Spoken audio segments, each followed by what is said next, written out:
institucional en conmemoración del Día Internacional de la Mujer, se da comienzo a la segunda y última jornada, un espacio de reflexión y aprendizaje en busca de asistir y resolver estas situaciones que vulneran la vida de una mujer en todos sus aspectos, afectando no solo su vida personal, sino también a toda su familia. La actividad es organizada por AMJA, la Asociación de Mujeres Jueces Argentinas, en manos de la doctora Mariel Linardi, integrante de la comisión directiva de esta organización, de sus socias, junto a la Escuela de Especialización para Magistrados y Funcionarios y Agentes Judiciales, doctor Crisóstomo Lafinur. ¿No?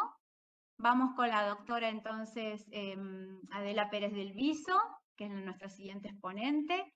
Bueno, sin antes decir que la justicia de San Luis ha ganado una exponente de la defensa y derechos de la mujer que venía desde el ámbito privado. Y bueno, nos sentimos muy orgullosas porque muchos hemos sido sus alumnas en las distintas capacitaciones que ha dado de Ley Micael. Bien, presentamos brevemente a la doctora Adela. Doctora Adela, abogada, notaria, ejerció la abogacía del 86 al 2021.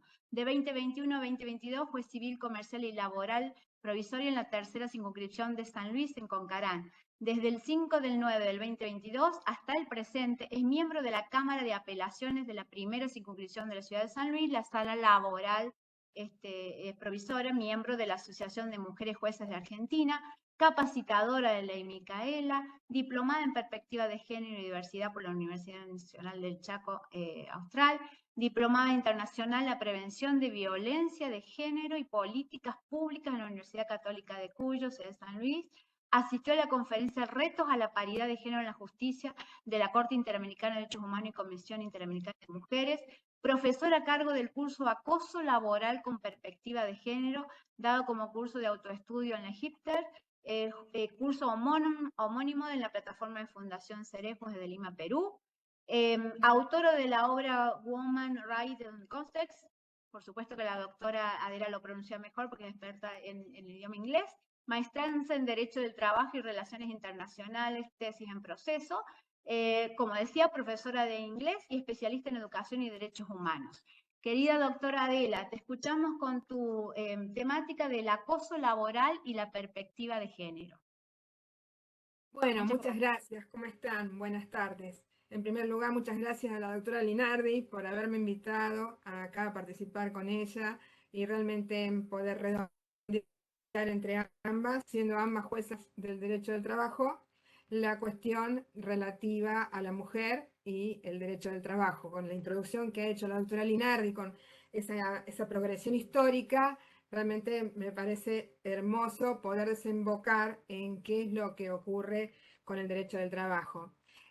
Yo por mi parte también preparé un pequeño PowerPoint que le voy a compartir, pero en primer lugar quiero decir que el tema bueno, hoy vamos a hablar del acoso laboral, pero el tema del acoso laboral y el maltrato a la mujer lo sufrimos todas hemos sufrido, y la que no lo sufrió tiene un privilegio, porque una vez tuve un pequeño debate con una colega en una discusión, en unas elecciones del Colegio de Abogados, y ella me decía, era una colega de la lista que triunfó, yo estaba perdiendo, y ella me decía, yo no sé por qué hablan tanto de que las mujeres somos discriminadas, porque realmente nosotras, por lo menos las abogadas, no somos discriminadas. Nosotras estamos bien porque como estamos instruidas, sabemos de nuestros derechos. No, no es así.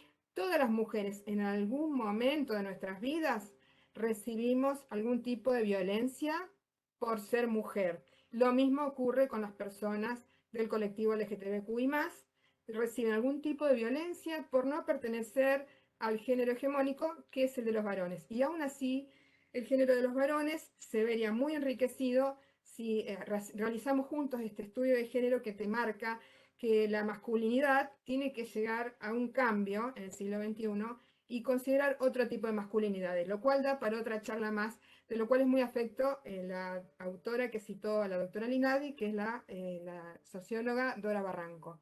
Habla de las masculinidades y el tema de los estudios de género. Así que lo que les quiero decir es, esto es significativo, no como abogadas, no como juezas, sino como mujeres, como integrantes de la sociedad, el tema de qué pasa con la violencia a las mujeres. Entonces ahora sí, voy a ver cómo lo puedo compartir, veamos dónde está, porque yo estaba compartiendo recién, no se daban cuenta ustedes, pero estaba con el PowerPoint de la doctora Linardi. Acá está el mío, así que acá voy a este otro, ahí está, lo encontré, muy bien. Bien, ahora lo que me falta, no sé si lo pueden ver entero, porque lo que me falta, porque yo el Webex, yo manejo Zoom, pero el Webex no tanto. Buah, supongo que se verá, ah, está la copita, ahí está la copita. Bueno, ahí está.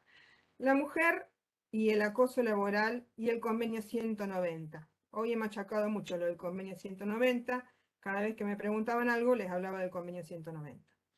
Bueno, nosotros quería hacer un repaso, pero me parece que con lo que manifestó la doctora Marilinardi basta y sobra, en el sentido de que ya la semana pasada con la doctora Giunta hemos hablado de los estereotipos, hemos hablado de los prejuicios, la distribución de roles, es decir, las chicas desde niñitas tienen la muñequita, que la visten, la bebé, que le dan la lechita, o les regalan el juego de cocinita, para que estén en la casa o para que se hagan esa composición del lugar, de ese rol. Y por otro lado, a los varones se les da, no sé, elementos de más riesgo o de más poder, muñecos que pelean, otro tipo de enfoque que se le da ya desde niños, una distribución de roles muy grande desde niños, incluso en las escuelas. Ahora seguramente pienso que con tanto que se está hablando del tema, ya no es así, pero en las escuelas se dividían las filas de los niños y las filas de las niñas. Se distribuían los roles y se consideraba eso muy positivo. Y si la niña se comportaba de una manera que no correspondía al rol, se le consideraba, a mí me lo han dicho, una machona o que no era una señorita. Me acuerdo una vez que me dijeron, no sos una señorita, no te comportás como una señorita. Y no, obvio. Entonces, ese es otro tema, ¿no? El tema de la distribución de roles que hace que las niñas se las vean enfocadas, las vayan enfocando de niñas y de jóvenes hacia determinados roles en la sociedad, y a los niños los enfocan hacia otros roles, otro tipo de profesiones. De esto también habló la doctora Linardi y engancho con lo que ella nos expresó. Un temita más que podríamos agregar en esta teoría general sobre género y discriminación es la interseccionalidad, que es el tema de, esto lo descubrió esta señora que se la ve acá a la derecha, no sé si la ven, les digo porque tengo como 5 ventanas acá, pero la señora que está acá a la derecha se llama Kimberly Crenshaw, y esta señora es abogada, y en un caso, en un juicio que estaba presentando una discriminación de una mujer, que ella decía, está siendo discriminada en un juicio en Estados Unidos, está siendo discriminada porque es mujer, y además porque es de color, porque es de afroamericana. Entonces, el juez le dijo, no, pero escúcheme, no puede haber dos discriminaciones, tiene que haber una sola. Entonces Kimberly Crenshaw dijo, pero es que está atravesada su discriminación, porque no solo que es mujer, sino que además es una persona afroamericana que ha tenido muchas menos oportunidades en la vida y en las posibilidades de progresar que una persona que hubiera sido mujer, pero no afroamericana, de otro color de piel. Eso es la interseccionalidad. La mujer puede ser discriminada no solo por ser mujer, sino por ser pobre, mujer y con 2 hijos, mujer y soltera y a cargo de una familia, mujer y extranjera, o mujer que habla mal, o mujer que tiene un problema de salud. Entonces, eso es la interseccionalidad y ser doblemente discriminada. Bien, entonces, habiendo hecho ese pequeño repaso, vamos a ver si puedo seguir con el siguiente, que sería el tema de las asimetrías en el mundo del trabajo.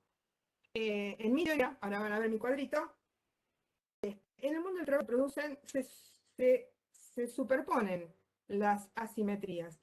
Una asimetría, decías, ¿qué es una asimetría? Tenemos una persona para acá arriba y una persona para acá abajo. No están iguales. No tienen el mismo poder, es un problema de poder. Y el poder te lo da, en definitiva, te lo reconoce el derecho. El derecho le reconoce a unos el poder de hacer determinadas cosas. Y después también, si no, te lo reconoce la sociedad, que con sus estructuras mentales le da poder, en el patriarcado le da poder a la gente de un determinado género por encima de la gente de otro género. Entonces, ¿cuáles son las asimetrías que acá se superponen? Vamos a ver si lo puedo pasar. Bien, no sé si lo completo o no. Yo dos ventanitas distintas. ¿Ustedes lo ven completo? Bien, muchas gracias por decirme, doctora. Bueno, acá están mis diversas asimetrías. Bien, a ver cómo... Ahí está, saqué una por lo menos. Las asimetrías, digamos, en el derecho del trabajo, asimetría básica. En el derecho del trabajo, no pensemos la mujer, no pensemos del género. En el derecho del trabajo, esto está estudiado ya por Caponfilas, Rodolfo Caponfilas, pero adelante, no siendo estudiante tema, ya es un punto de vista filosófico. Hay una asimetría en el derecho al trabajo que parte del capital, porque la empleadora es dueño del capital, es el que pone el establecimiento, tiene el poder, y viene el trabajador y se integra al capital, se integra al establecimiento. ¿Y qué tiene que hacer? Tiene que obedecer órdenes, porque si el que no obedece órdenes en el trabajo, se tiene que ir. Porque así es el derecho al trabajo. Y si no, te van a decir, bueno, poner tu propio emprendimiento y ahí no vas a obedecer órdenes. Pero no, en el derecho al trabajo está aceptado por nuestro sistema, lo cual me parece que es de como de sentido común, que es que tiene que haber alguien que da órdenes y alguien que la obedece en la medida que sean órdenes legales, lícitas, que no sean pedidas con, yo digo en este momento, que no sean pedidas con faltas a la dignidad del trabajador. Bueno, ya el hecho de pedirlas y de pretender ser obedecido implica que el trabajador está en hiposuficiencia, está en una asimetría, ¿no?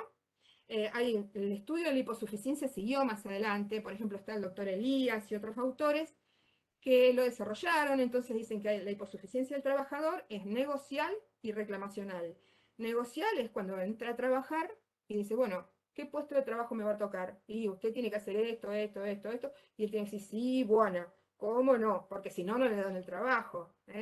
Entonces eso es la hiposuficiencia negocial. Y la hiposuficiencia reclamacional es, por ejemplo, le dicen, y mira, yo no puedo pagar tantos aportes, entonces te voy a poner por 4 horas, te voy a pagar por 8, pero vas a estar trabajando 8 horas, te voy a pagar las 8 horas, pero te voy a poner por 4. Y vos tenés que decir, sí, bueno, y no podés reclamar, porque el día que reclames, te echan o te buscan la vuelta para echarte. Esa sería la hiposuficiencia reclamacional. Como ese ejemplo, muchos más. Digamos, cuando, bueno, uno es el acoso. Cuando la persona entra en una espiral de acoso, va a ser acosada y qué sé yo, y entonces la persona se va aguantando. Seguramente la New Age te va a decir que se va a algún órgano, se te va al hígado, se te va a la columna. En algún lado se va, pero vos tenés que ir soportándolo, porque si reclamás, te echan. Entonces eso es la hiposuficiencia del trabajador común, sea cualquiera sea el género de ese trabajador.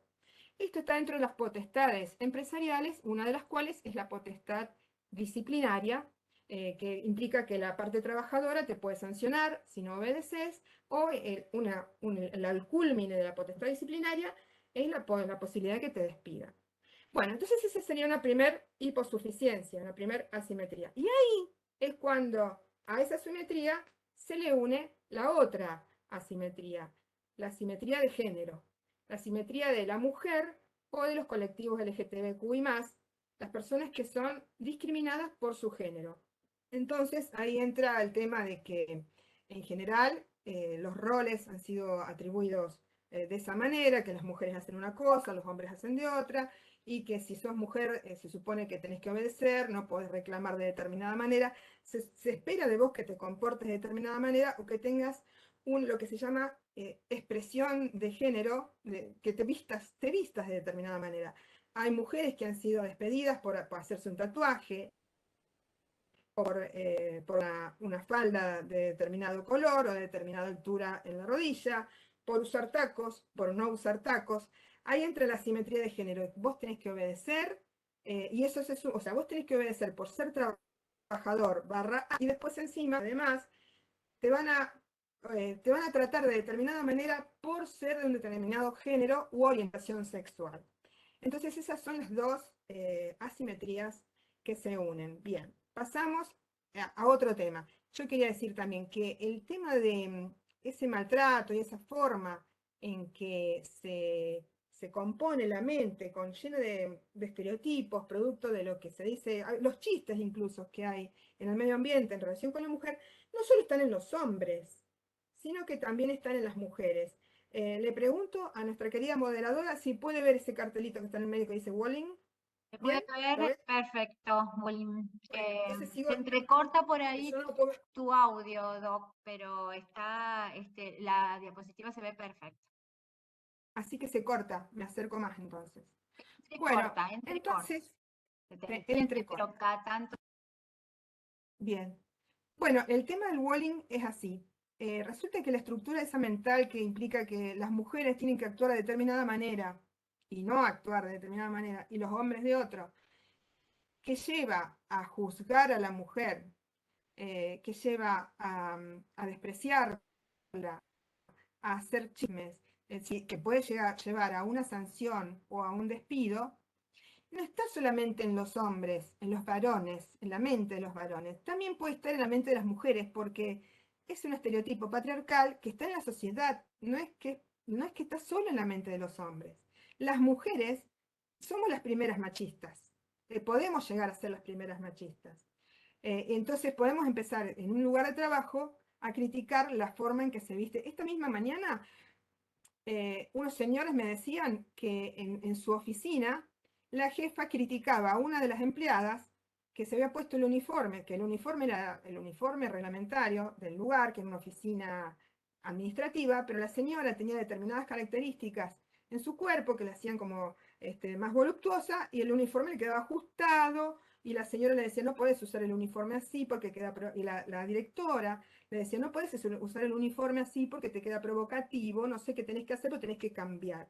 Y era su cuerpo, que a lo mejor tiene algunas curvas de más, y entonces estaba siendo criticada por la forma de su cuerpo. Las mujeres critican a las mujeres con una estructura mental, con estereotipos.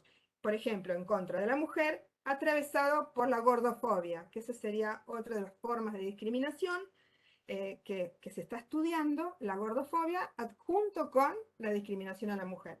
Ese es uno de los detalles. Y el otro detalle, a ver si me sale, acá está, que el tema de la matriz patriarcal también puede ser un corset para determinados hombres que quieren expresarse de otra manera. Por ejemplo, quieren ser más cuidadosos en su casa, quieren salir con su señora y su familia, no quieren salir a hacer unas trophies con hombres, quieren hacer otra cosa, y entonces se le toma el pelo en el lugar de trabajo y se le llama, bueno, determinadas formas de llamarlo, porque no admiten lo que se llama hoy en día otros tipos de masculinidades.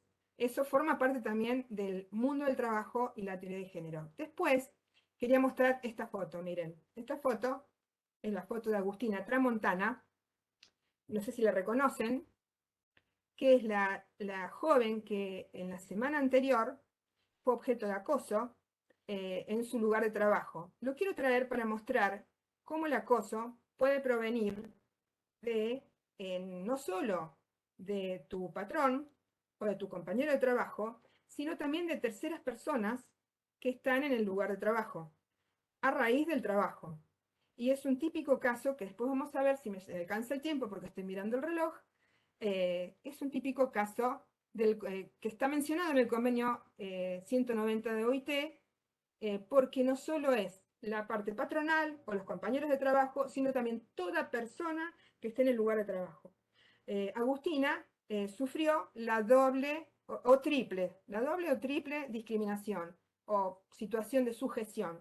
Por un lado, la sujeción de hiposuficiencia laboral por ser empleada, porque ella tuvo que ir, porque recibió la orden al final de ir a decirles a esos señores, entreguen los vasos de vidrio. No sé si saben cómo es la historia. La semana pasada esto ocurrió en Mendoza. Yo creo que es público y notorio lo que ocurrió, pero en Mendoza esta chica era moza y fue acosada por unos señores adentro del bar. Ahí estaba sirviendo, entonces les sirvió con vasos de vidrio adentro del bar. Y les dijo si les traía la carta, y ellos le dijeron, no, no traigas la carta, tráenos a vos porque vos sos más dulce, te queremos a vos, te vamos a llevar a nuestro departamento. No, entonces dijo, bueno, fue adentro, le dijo el jefe, mire, yo no les quiero servir a esta gente porque me están molestando, porque parece que agregaban epítetos, además, ¿no? Yo estoy siendo elegante.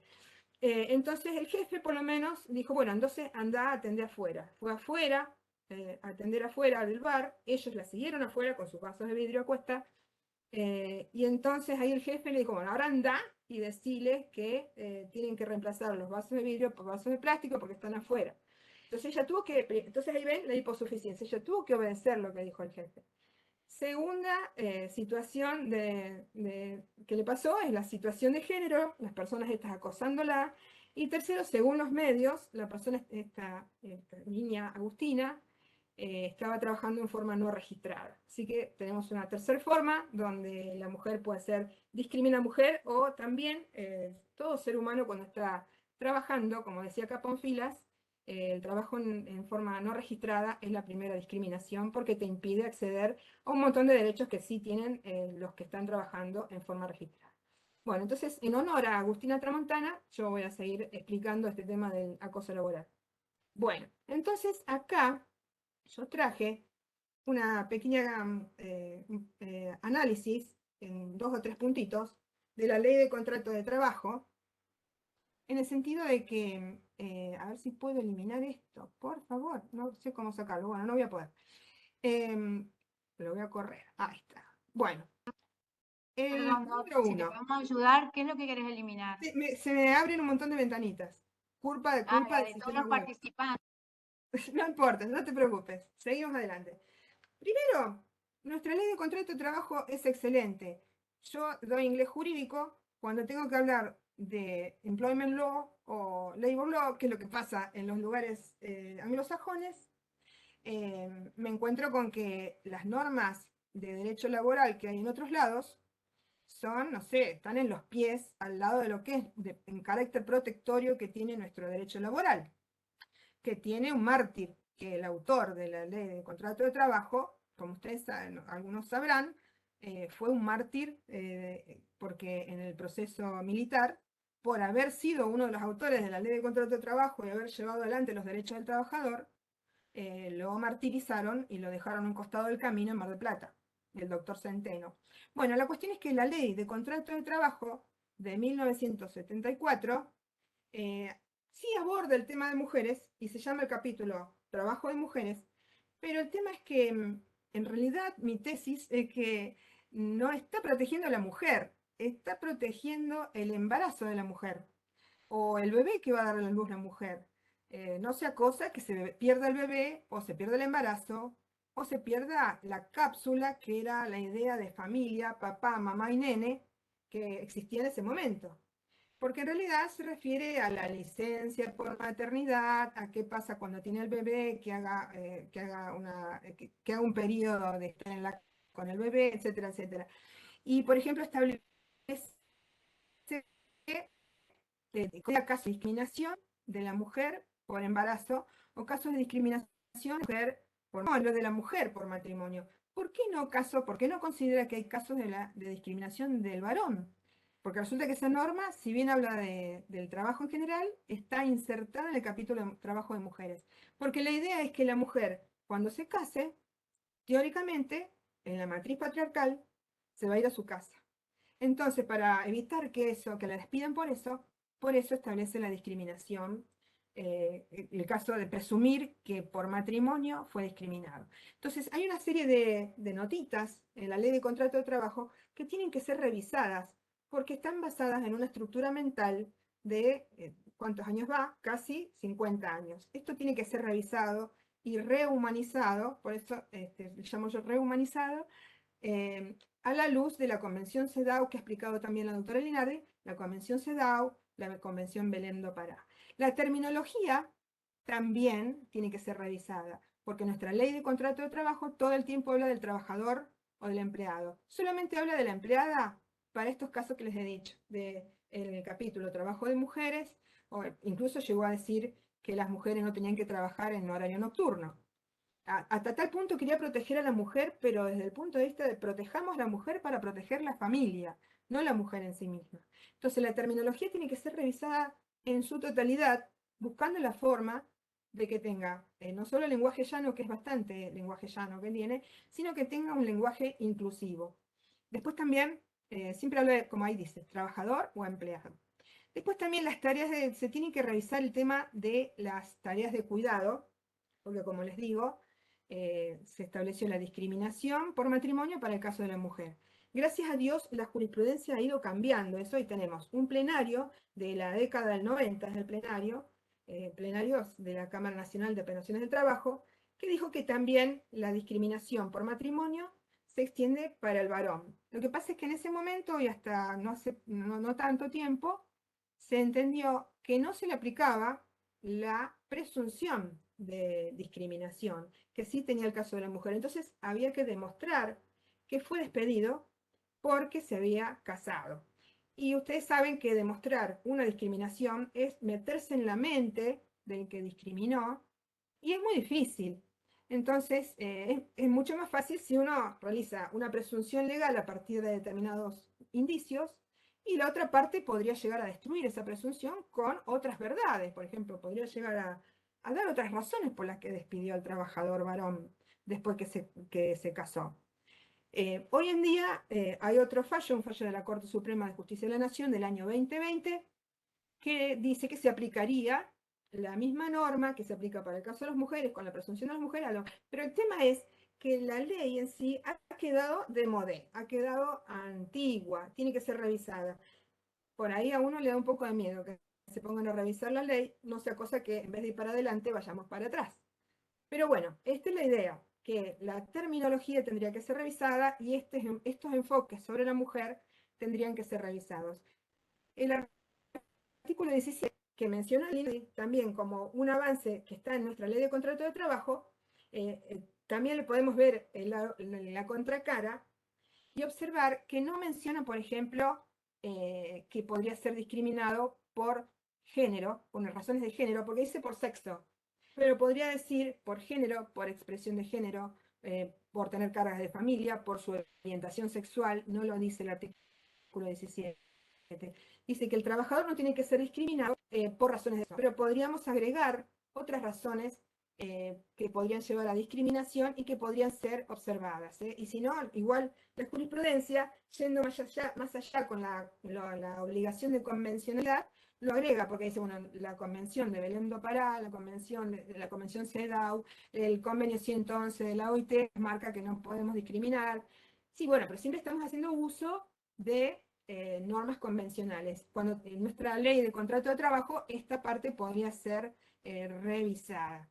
Siempre para el avance, la adhesión y el avance de derechos, no para el retroceso. Bueno, entonces ahora pasamos al acoso laboral. Lo que quiero decir es, me acuerdo hace unos 20 años más o menos como abogada, pues yo ejercí la abogacía como más de 30 años, y recién en el año 2021 pasé a ser jueza civil, comercial, ambiental y laboral en Concarán, provisoria.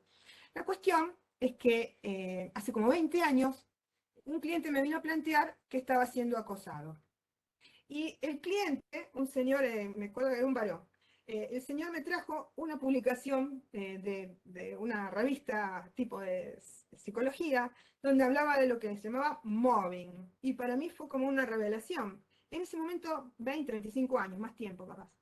No se hablaba tanto, porque se decía, bueno, los derechos del trabajador están en determinados artículos a partir de determinado capítulo de la ley de contrato de trabajo y esos son. Que sea acosado, bueno, ¿cómo hago yo para probar el acoso? Es muy difícil. Y además es muy subjetivo, decía yo. Bueno, pero el tema estaba siendo estudiado. Estaba siendo estudiado, el señor me trajo el tema por esta vía. Miren, a ver si lo encuentro. Acá. Acá, Konrad Lorenz, mobbing. El señor me trajo una publicación sobre mobbing de Konrad Lorenz en ese momento y de otro señor, Heinz Leiman. Y en ese momento se decía que el mobbing había sido estudiado en los monos, que los monos armaban una patota, por lo tanto se llamaba mobbing, que mob en inglés es patota. Los psicólogos y psiquiatras decían que el mobbing tenía que permanecer en el tiempo, producirse varias veces en el tiempo. Y bueno, ya era un avance, porque si hasta ese momento tanto no se hablaba del acoso laboral, que por lo menos lo visibilizaran, ya era algo. Entonces, Konrad Lorenz, mobbing, y Heinz Leiman, vean, años 80, años 90. Porque fue en el año 90 que me lo trajo este hombre, me acuerdo. Toda una novedad era para mí. Entonces empecé a plantearlo, en un momento dado lo planteé para una persona que había sido acosada por tener HIV. Demostrar cómo había sido acosada por HIV era una cosa terrible, porque, y por qué las personas, por qué la patronal sabía que él tenía HIV. Bueno, el tema ese de la demostración de la prueba como abogada era realmente una cosa, era un dilema, una prueba de abogada.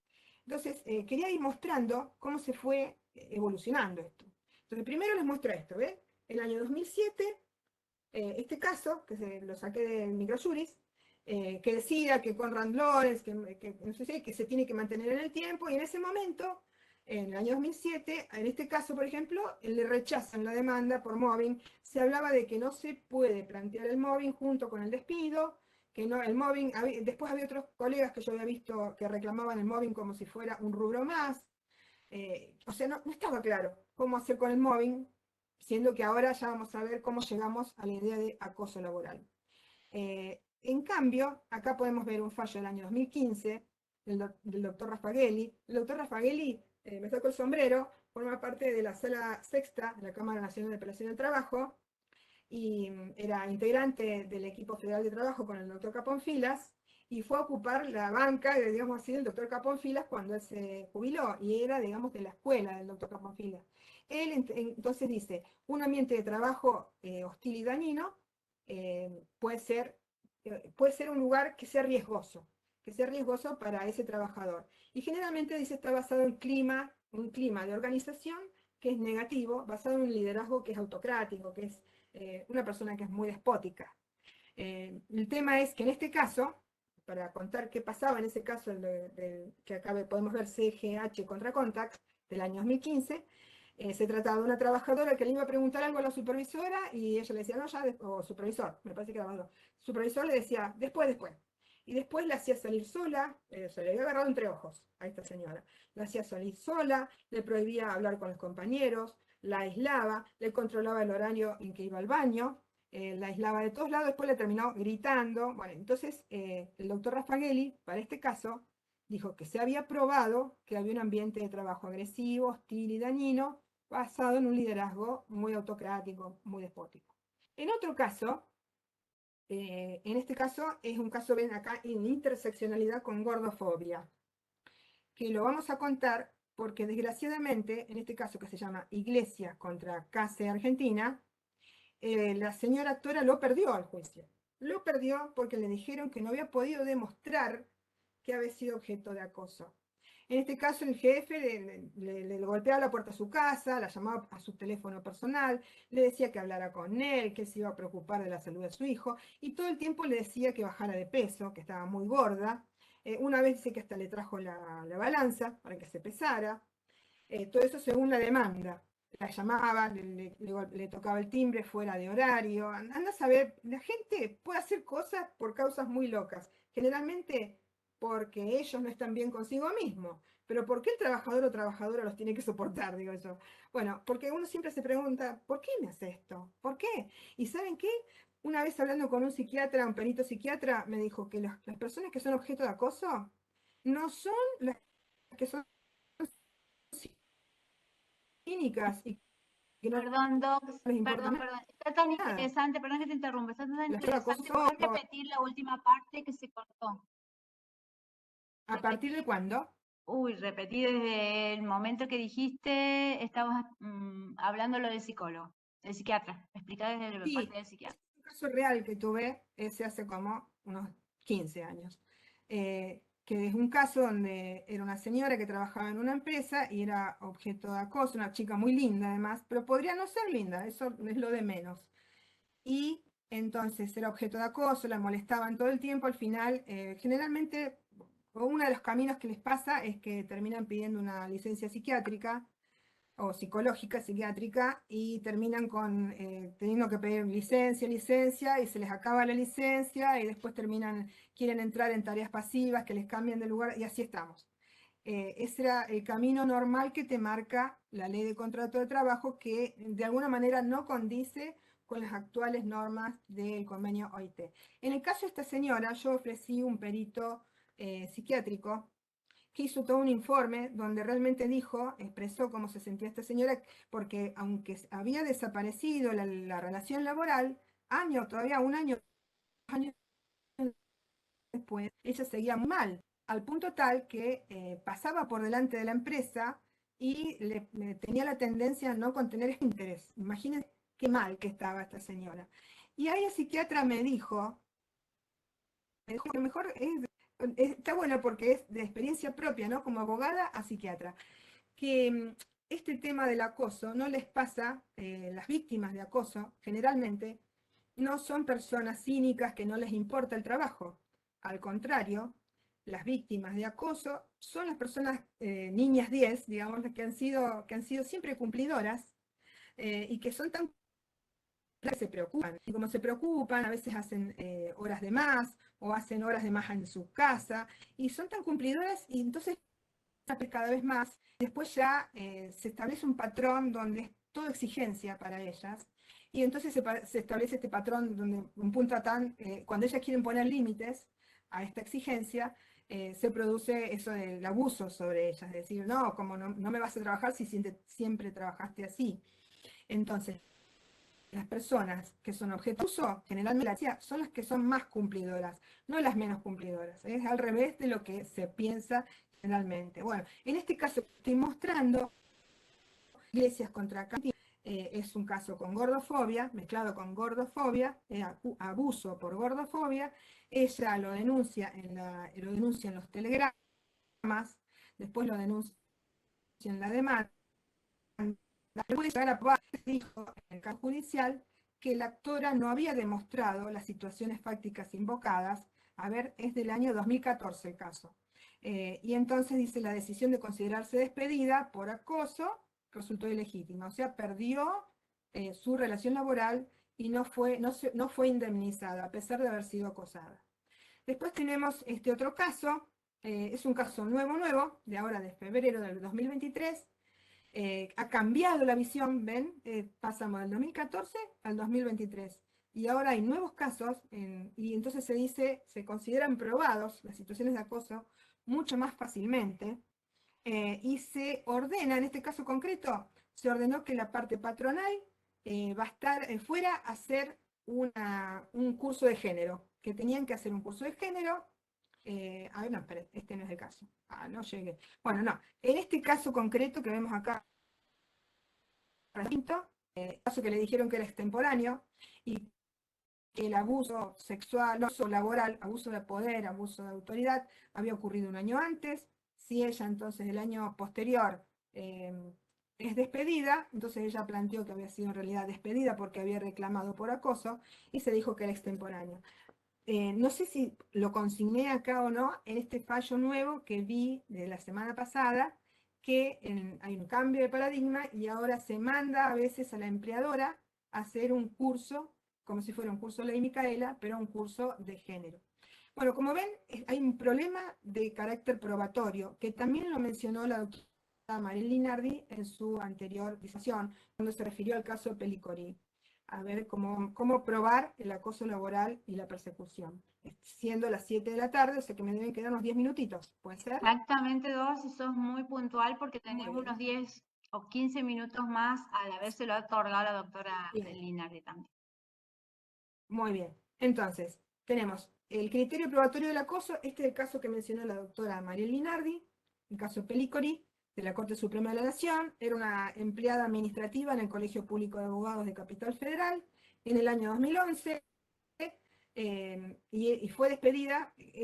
Generalmente estos planteos ocurren cuando los despiden sin causa, o los despiden poniendo que es por racionalización de personal, así, porque ahora me parece que se está complejizando. Al complejizarse al ir estudiando ahora las razones de género, las partes demandadas también lo hacen y también se organizan en cómo se van a defender. Así que ahora ya no creo que se produzcan estos despidos sin causa y sin más. Esto ya va a ir cambiando la cuestión. La cuestión es que en este la habían despedido sin causa y la señora dijo que la habían discriminado por su género y por la edad que tenía. Y en el caso Pelicori se hizo así, miren, acá está el cuadrito de evolución del criterio probatorio. Tanto en el caso Pelicori como Cisneros, la Corte Suprema dijo que para la parte actora no tenía que probar acabadamente la discriminación, porque como les digo, la discriminación es un estado mental y nosotros no nos podemos poner en la mente del demandado, sino que tenía que aportar unas de indicios. Entonces, el que había sido despedida o sancionada y el as de indicios, qué sé yo, que 2 días antes se había conocido determinado hecho en el lugar de trabajo, o que había determinados documentos, un as de indicios, no que necesariamente decían te despedimos porque sos que tenés 55 años y sos una mujer, que sería por edadismo, por la edad y por la mujer, o te despedimos porque has subido de peso y no va con la imagen de la empresa. Nunca, jamás te van a decir eso. Bueno, pero vos podrías aportar unas de indicios, podrías demostrar que el gerente, un par de días antes, te había dicho que esto, te había dicho verbalmente que estás medio excedida de peso, tendrías que adelgazar, mira que no te entra el uniforme, cosas así, y un par de días después te llega el despido. Bueno, ya sería un indicio. Entonces, en el caso de este Pelicorí, unas de indicios te piden. Y la demandada, en cambio, tiene que dar una explicación fundada y razonada de por qué produjo el despido. Sin embargo, este fallo Cisnero y el fallo Pelicorí, con esto que de alguna manera provocaba una facilidad para demostrar o plantear la discriminación, que data del 2011 y del 2014, recibió un revés con los fallos Varela y Fontana. El fallo Varela contra Disco y Fontana contra Civie. En estos casos, la Corte Suprema cambió y pasó a decir que cuando se arguye discriminación en un despido, la trabajadora tiene que demostrar verosímilmente la discriminación, qué tipo de actividad hacía, cómo fue discriminada. Como les digo, yo que he sido abogada hasta hace menos de 2 años, demostrar en sí la discriminación, el hecho mismo de la discriminación, digamos, por la discriminación es, como les digo, es un juicio de valor en una cabeza. Es casi imposible. Entonces yo puedo demostrarlo a través de indicios, como decía el primer fallo. Bueno, la Corte Suprema en Varela contra Disco y Fontana contra Civie, en el 2018 y en el 2021, te pide que vos demostres la discriminación, poco menos que necesitas que lo digan por escrito. Y a la vez, si llegara a demostrar la discriminación, la demandada simplemente podría decir alguna cosa verosímil, las indicios se lo pasan a la demandada. Después cambió nuevamente el criterio probatorio y por lo menos en este último fallo, Caminos Graciela, que es el caso realmente de una mujer que ha sido despedida por ser mujer y por su expresión de género y por su vida amorosa, porque era una señora que era interesante, no sé si se sabe, es como con picante el caso, es una señora que era una preceptora en una escuela y en Perdón, diversos Doc, se te lugares de entrecorta. televisión. Bien, en el caso Camino, era una señora que fue discriminada por su vida amorosa con lo que había sido antes un alumno, porque no era alumno de ella en una escuela, y directamente fue despedida después de que se conociera esa situación en un programa de televisión. En este caso, Caminos contra Nuestra Señora de Loreto, del año 2021, ven que es del 2021, cambió nuevamente, se volvió al criterio Pelicorí con el fallo liderante de Rosenkrantz. Se volvió al primer criterio y se consideró que bastaba con que la actora aportara unas de indicios y el hecho de que había sido despedida, y que en cambio la demandada tendría que dar plena explicación de por qué produjo el despido. Entonces, me alegro porque se volvió al primer criterio, porque es mucho más favorable para el trabajador, y ustedes saben que en nuestro país, no decir esto no es una discriminación en favor de unos y en contra de otros, sino que lo marca el artículo 14 bis de nuestra Constitución, que establece que el trabajo en todas sus formas gozará de la protección favorable de las leyes. Entonces, nosotros tenemos el principio de progresividad, el principio en indubio pro operario, que nunca debe olvidar un juez laboral y que no es discriminación, porque así lo marca también el artículo 17 bis de nuestra ley de contrato de trabajo. Entonces, esta sería la evolución del criterio aprobatorio. Ahora entonces pasamos al convenio OIT, que lo diremos rápidamente. Lo bueno del convenio OIT es que hemos salido de esa idea de que para discriminar tiene que ser actos repetidos en el tiempo, que nos marcaban Lehmann, ¿se acuerdan? Con las definiciones psicológicas del principio de los años 80 y 90. La cuestión ha sido zanjada. Ahora podría ser un solo acto de acoso laboral y podría ser acoso laboral completo o una amenaza de acoso laboral. Y podría ser que el acoso laboral no sea a propósito, no es que a lo mejor lo hizo a propósito, no necesita el propósito de acosarte, sino que puede ser, el efecto puede ser que te cause la violencia laboral. Lo que te haya, por ejemplo, esos que te tratan mal y te gritan y después te dicen, discúlpame, yo soy así. No, no, querido, no es yo soy así. Hay normas de convivencia y de dignidad. Por lo tanto, tu forma de yo soy así, guárdala en tu casa y así, no sé quién te va a aguantar en tu casa que trates de esa manera. No, en el lugar de trabajo hay que respetar la dignidad de las trabajadoras y los trabajadores. Entonces, puede ser, el acoso puede ser en acto, puede ser en amenaza, puede ser queriendo acosar o teniendo como efecto el acoso, queriendo acosar o teniendo, que no es lo mismo. Después también el acoso puede ser en los sectores públicos o privados, en la economía formal, o sea, formal e informal, ¿qué quiere decir? Trabajo registrado y trabajo no registrado, en las zonas urbanas y en las zonas rurales. Y también puede ser a los pasantes, a los que están de voluntarios en un lugar de trabajo, a los aprendices, y puede ser cuando vas a empezar a pedir un trabajo y te molestan, eso es acoso laboral, por más que no seas todavía trabajadora de ese lugar. Y cuando estás despedida y también te molestan, también puede ser acoso laboral.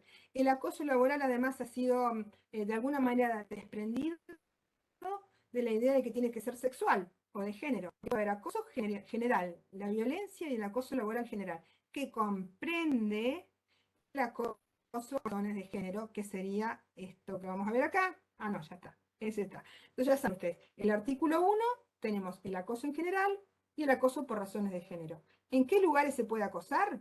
En todo lo que sea relativo al trabajo, pero no solo el trabajo, porque, por ejemplo, están las redes sociales, y tu jefe te puede decir cosas, tu jefe o tu compañero de trabajo te puede decir cosas por las redes sociales, los espacios públicos, el lugar de pago, puede ser el banco donde vos estés cobrando y te encontrás con una persona del trabajo que te acosa, también es acoso laboral. Los viajes y actividades sociales, cuántas veces pasa que se producen acosos en los viajes de trabajo, los que son viajantes o los que tienen que hacer una promoción en otra ciudad y van juntos, ni que hablar que se tienen que alojar en un hotel, y ahí puede ocurrir situaciones de acoso. En la casa que te da el empleador, si va ahí el empleador, por más que sea fuera del horario de trabajo, eso también puede ser acoso. Y in itinere, de la casa al trabajo y del trabajo a la casa. Bien. Después en el convenio 190, que ya es ley en nuestro país y ya rige a partir de febrero de este año, se ha definido que es un derecho humano, que sea un lugar que sea libre de violencia y acoso. Al punto tal es un derecho humano que es una cosa riesgosa, que es tan riesgosa como una máquina con un cable pelado, porque esto también es un riesgo que causa enfermedades psiquiátricas. Y es obligación del Estado su prevención. El Estado tiene una serie de obligaciones a partir del convenio 190 y uno de ellos es establecer procedimientos de presentación de quejas e investigación. En una jornada que estuve hace un par de días o ayer, no me acuerdo si fue hace un par de días o ayer, estaba la doctora Dobarro y estaban en una jornada de AMJA. Una de las disertantes narraba cómo está presentado un proyecto de ley en el Poder Legislativo Nacional para establecer organismos que reciban las denuncias por acoso de una manera diferenciada. Esperemos que esos proyectos de ley vayan para adelante, pero mientras tanto, por ejemplo, en nuestra provincia tenemos el programa de relaciones laborales que tendría que recibir denuncias de acoso y establecer un marco de tratamiento de esas denuncias. Yo hace muchos años tuve otro caso de un señor, hace como 25 años, un señor que había recibido un accidente de trabajo, le habían amputado un brazo, estaba tratando de seguir trabajando, gracias a Dios en la empresa lo habían retomado en el trabajo, pero sin embargo le hacían toda la guerrita esa que te hacen, tratando de que él renunciara o se fuera o arreglara, y bueno, nosotros ya no sabíamos más qué hacer, entonces planteé en el programa de relaciones laborales que quería que se hiciera una audiencia donde enfrentáramos las dos partes se encontraran, nos encontráramos con el gerente que lo molestaba, y entonces hablaran, y él les dijera todo lo que sentía, para tratar de evitar ese acoso. Los lugares así de expresarse también son muy importantes para que la otra persona vea que sos un ser humano que está sufriendo. Después, el Estado, bueno, como ustedes ven, tiene un montón de obligaciones a partir del convenio 190 OIT, que no necesita ser reglamentado, pero podría llegar a ser reglamentado para ser mejorado en cuanto a su alcance. Nosotros en nuestra provincia, estoy llegando al final, qué bueno, nosotros en nuestra provincia tenemos la Ley Provincial de Acoso Laboral. Hoy hablaba yo de que en nuestra provincia tenemos otra ley de avanzada, me acordaba, nada que ver el ejemplo, pero tenemos una ley de libertad de cultos que ahora en este momento, por ejemplo, ha generado que tengamos una mesa interreligiosa, tema que me apasiona, la unidad entre las creencias. Bueno, y eso, tenemos una ley del año 2009 en la provincia que de alguna manera replica lo que dice la Constitución Nacional, pero lo pone blanco por negro en nuestra provincia. Bueno, también tenemos esta que fue una ley de avanzada, que es la Ley Provincial de Acoso Laboral del año 2009, modificada después en el año 2019, que establece que para los ámbitos públicos, por ejecutivo, legislativo y judicial, se pueden hacer denuncias de acoso laboral y la persona que denuncie no tiene que recibir ninguna sanción, ni las personas que traiga de testigo tampoco tienen que recibir ninguna sanción. Sin embargo, sería muy aconsejable que alguien tome la antorcha de este tema de la Ley Provincial de Acoso Laboral en San Luis, porque ejerciendo la profesión me ha pasado que alguna vez he hecho una denuncia con una clienta y después nos expresaron que el expediente se había perdido, siendo que es digital, ese es un caso. En otro caso, hice otra denuncia de acoso laboral con la clienta y derivó en que hicieron otro tipo de procedimiento, porque era una docente e hicieron un procedimiento donde poco menos queda como un sumario que le hacían a mi propia clienta.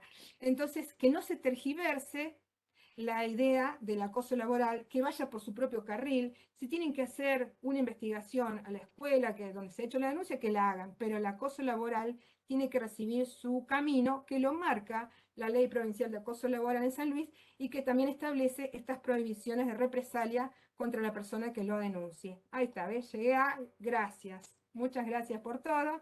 A ver cómo dejamos de compartir. No sé cómo Excelente, dejamos de compartir. doctora, la Detener. disposición del tiempo y la presentación que ha sido muy informativa.